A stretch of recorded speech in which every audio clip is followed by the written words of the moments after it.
I was in a cafe the other day, and while I was waiting for my 3 o'clock appointment to show up, I couldn't help overhearing the conversation going on between two ladies at the table next to mine. The short, skinny one offered her rather rotund friend a plate of cookies. She giggled and said, "No thanks, I'm on a diet." There was a short pause, as if the scrawny one was waiting for her corpulent companion to say something else, and she did. With a swift lunge that belied her significant mass, she grabbed a handful of cookies from across the table and chuckled, "Oh, who am I kidding? I have absolutely no self-control." And with that, they both burst into squeals of East Legon accented laughter. I just sat quietly smiling into my smoothie thinking, how many times have I, Kujo, said and heard others say those exact words? Oh, I just can't control myself. Or, as for me, I know the right thing, you. Now my problem is the willpower to do it. I wonder if we realize what we're actually saying when we utter such expressions. Saying you can't control yourself is the same as saying you need someone else to exert authority over you.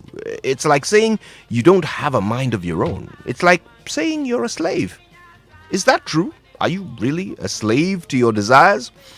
When we say we have no self-control, are we confessing that we do not possess that singular thing which separates us from baser animals? Do we really have no will? Or are we just making excuses so that we can indulge in the things we know are bad for us? You see, the truth is, you do have self-control. You have just been giving yourself reasons not to use it. Let me prove it to you. Just imagine with me for a moment that you were in the middle of one of your temper tantrums.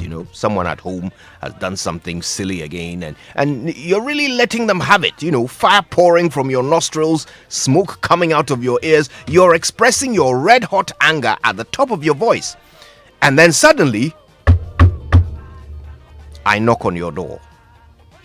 I bet it would take you less than a second to gain control of yourself and answer the door. 1 second from raging maniac to gracious host or hostess. Now tell me that is not self-control. This week, let's break away from the chains of bad habits and destructive self-indulgence. You are not a slave. You are in control. Nobody decides for you. You are the boss. You will say no to those cookies. You will bin those cigarettes. You will take a deep breath and count to 3 instead of yelling at that reckless driver who nearly killed you. You will step away from the chocolate aisle and walk out of the supermarket with the toothpaste you went to buy. And no matter how juicy and ripe it looks, you will not, I repeat, you will not squeeze that pimple. My name is Koje Yankson, and I am the boss of me. Good morning, Ghana.